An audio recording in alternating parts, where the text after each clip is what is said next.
වෙලාවක පොළට ගියපු ඔයාලා දකින්න ඇති මයික්‍රොස්කෝප් එකක් කරේ තියන් යන්නේ නැහැ. නේ මයික්‍රොස්කෝප් එකක් දැක්කද කවුරු හරි පොළේ තියන් ඉන්නවා. මයික්‍රොස්කෝප් එකක් තියන් හිටියොත් එහෙම අන්න දන්නා පොඩ්ඩක් කොළමින් ඇවිල්ලා හාවෙක් ඇවිල්ලා ඉන්නවා කියලා තමයි යන්නේ. හරිද?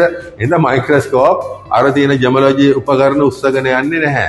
ඔයාලා දකින්න ඇති උපකරණ විදිහට අරයි යන්නේ මේ රත්නපුරේ ටෝච් එකයි අර පොඩි කලර්ස් තුනේ ටෝච් එකයි ස්කේල් එකයි වයිසර් එකයි වතුර කෝප්පයක් අරයි යනවානේ නැත්තම් මාරි පෙට්ටියක් වගේ අරයි යනවා නේ පෙට්ටියක් අරයි යන මොකද බෑග්ග්‍රවුන්ඩ් එක අඳුරු කරගන්න නේ පෙට්ටිය අස්සට දාලා බලනවා ඔයාලා දකින්න ඇති එහෙනම් ඔයාලා ඒ කට්ටිය සින්තටික් කෝස් කරලා තියනවද ජෙමොලොජි කෝස් කරලා තියනවද නෑ කවුරුවත් ඒ කෝසස් කරලා නෙමෙයි.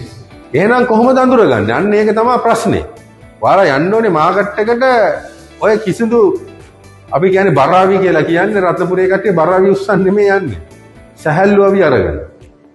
එහෙනම් එතන තමයි ඉගෙන ගන්න ඕනේ දේ. නේ? මාකට් එකේ මොන මාකට් එකට ගියත් මේක හදපු ගලක්ද නැද්ද කියන්නේ. සින්තටික් කියන එක සිහියෙන්ම යන්න ඕන දෙයක්. ඇයි? ඔයාලගේ මූණ අලුත් නම් ඔයාලා වගේ බිස්නස් එකට අලුතෙන් එන හැමෝම ටාගට් කරලා සින්තටික් දෙන්න බලාගෙන ඉන්නේ හැමෝම.